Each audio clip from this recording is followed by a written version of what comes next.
ये है नई नवेली दुल्हन दीपिका, जिसका उसके ससुराल में गृह प्रवेश होने जा रहा है। दीपिका एक छोटे से गांव में थी। उसके पिता एक छोटे किसान थे और अब उसकी शादी उसी के गांव में रहने वाले राकेश से हो गई। राकेश भी किसान था। शादी के दिन दीपिका बहुत खुश थी और वो अपनी नई जिंदगी के हसीन सपने देख रही थी।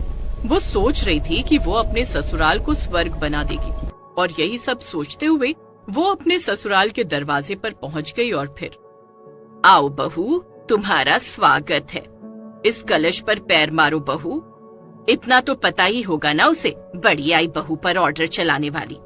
हाँ सही बात है, इतनी समझदार तो होगी ही मेरी बहू। हर कोई तुम्हारी तरह बेवकूफ तो नहीं होता ना। क्या कहा तूने? अपनी जबान बंद कर ले वरना यहीं बहू के सामने मार खाएगी तू। अच्छा, जरा हाथ तो उठा के दिखा। तूने मुझे धक्का कैसे मारा? अब तो तू गई बुढ़िया। आहा, मैं बुढ़िया और ये तो बड़ी कमसिन कली हो रही है ना, पोपली कहीं की। बेचारी दीपिका एक पैर हवा में उठाए कलश पर मारने को तैयार थी, पर उसके सामने ही सुनीता और सरला एक दूसरे से भिड़ गई। दोनों एक दूसरे की खून की प्यासी लग रही थी। सारे रिश्तेदार उन दोनों को शांत कराने की कोशिश करने लगे। उधर दीपिका भी हैरान परेशान सी बस यही सोच रही थी, हे भगवान, कौन है ये औरतें जो इस तरह से लड़ रही हैं? मेरी शादी का कचरा करने पर क्यों तुली हुई हैं दोनों? दीपिका ये सब सोच ही रही थी कि तभी उसका पति राकेश आगे बढ़ा और उन दोनों औरतों के पास जाने लगा।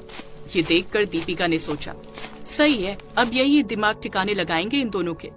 दीपिका को लगा था कि राकेश उन औरतों को सबक सिखाएगा, लेकिन हुआ कुछ और ही।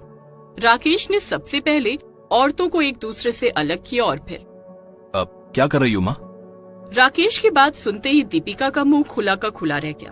वो समझ गई कि जिन औरतों को वो फालतू का रिश्तेदार मान रही थी, उनमें से कोई एक उसकी सास थी। लेकिन तभी राकेश ने दूसरी औरत को पकड़ा और कहा, माँ आप भी बस करो, रुक जाओ। इतना सुनते ही दीपिका को दिन में तारे नजर आने लगे। उसे समझ नहीं आ रहा था कि राकेश दोनों औरतों को अपनी माँ क्यों बोल रहा था। क्या उससे सुनने में कोई गलती हो गई थी या फिर वाकई उसकी दो सासें थी? घबराई दीपिका यही सोचने लगी कि अब आगे ऐसी दो खूंखार सासों के साथ उसका जीवन कैसे कटेगा। जैसे तैसे दीपिका ने घर में प्रवेश किया, पर उसके स्वागत के लिए जो आरती की थालियां लाई गई थीं, वो उसकी सासों की लड़ाई में कहाँ गई किसी को नहीं पता। हालांकि उसकी दोनों सासें अब भी उसके स्वागत में खड़ी थी। एक का पूरा काजल फैला हुआ था और दूसरी की लिपस्टिक से उसका पूरा गाल सना हुआ था। बेचारी दीपिका चुपचाप अपने कमरे में चली आई और फिर, मैं तुमसे माफी मांगता हूँ, दरअसल मेरी दो माँ है, यही कहना चाहते हो ना आप? हाँ, पता नहीं ये बात शादी से पहले तुम्हें बताई गई थी या नहीं।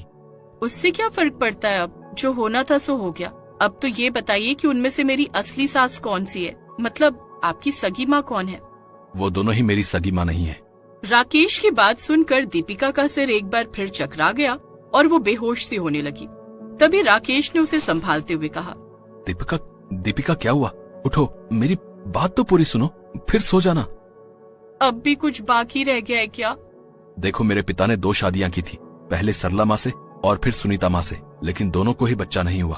तब सबने मिलकर मुझे अनाथालय से गोद ले लिया।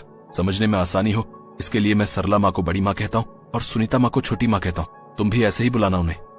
दीपिका समझ गई थी कि उसे जीवन भर दो सासों के साथ रहना ही होगा। ऐसे ही वक्त बीतता गया, लेकिन हालत ये थी कि दिन में कम से कम 2 बार खुद दीपिका ही अपनी दोनों सासों की लड़ाई छुड़वाती। वो तवा, चिमटा, बेलन सब कुछ छिपा कर रखती थी, क्योंकि कई बार उसकी दोनों सासें एक दूसरे का सिर फोड़ चुकी थी। इस सब से परेशान होकर एक दिन दीपिका ने राकेश से कहा, आप अपनी दोनों माओं को समझाते क्यों नहीं है? अच्छा, तुम ही समझा कर देख लो। ठीक है, तो अब मैं ही दोनों से बात करूंगी, वरना किसी दिन एक न एक मारी जाएगी और दूसरी जेल में जिंदगी भर चक्की पीसेगी। दीपिका ने कमर कस ली थी तो वहीं राकेश आराम से चाय पी रहा था।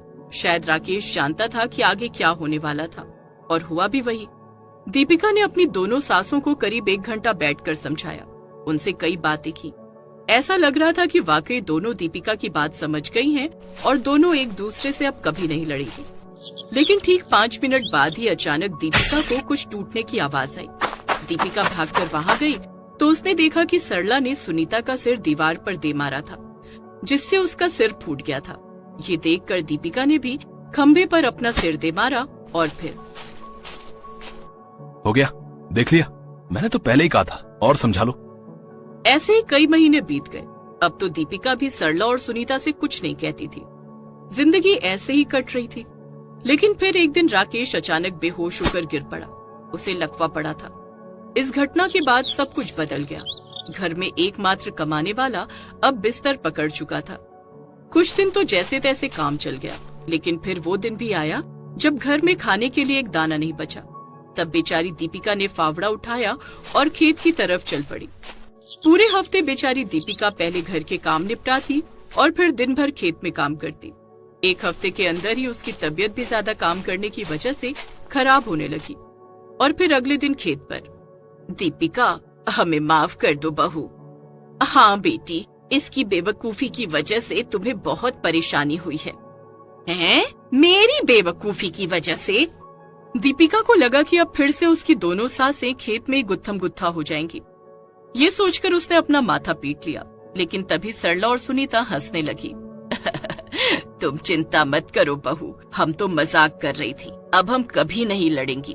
तुमने हमें और हमारी बेवकूफियों को बहुत झेला है, लेकिन अब और नहीं। अब से तुम अकेली नहीं हो। मत भूलो, तुम्हारी दो सासें हैं। हम तीनों मिलकर खेती भी करेंगे और घर भी संभालेंगे और अपने राकेश का भी बढ़िया इलाज कराएंगे। ये सुनते ही दीपिका को ऐसा लगा जैसे किसी ने उसके सिर से बहुत बड़ा बोझ उतार दिया हो। और वाकई इस बार उसकी दोनों सासों को भी समझ आ गया था कि लड़ाई से कोई फायदा नहीं है, बल्कि उनकी सुलह से ही सब कुछ ठीक हो सकता है। और ऐसा हुआ भी। दोनों सासों की मदद से दीपिका के लिए अब सब कुछ काफी आसान हो गया और कुछ ही दिनों में राकेश बिल्कुल ठीक हो गया। सब कुछ पहले जैसा हो गया, सिवाय सुनीता और सरला के, जो अब भी सौतने तो थी लेकिन सहेलियां भी बन चुकी थी।